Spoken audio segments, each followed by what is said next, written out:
Hi, Professor.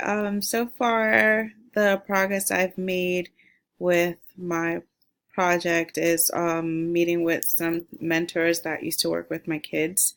They also expressed a concern with the recent issues with suicide amongst teenagers and preteens, and they've even had issues with kids in grade school having suicidal thoughts. Um, they are trying to lead me in a certain direction where I can actually maybe even get the teachers and guidance counselors actually to understand the program that I'm trying to instill in the schools. Um, so I'm working with it's a company. The company these people work for ABAC. If they're not working for ABAC anymore, I think they're working for BHN. Some of the people.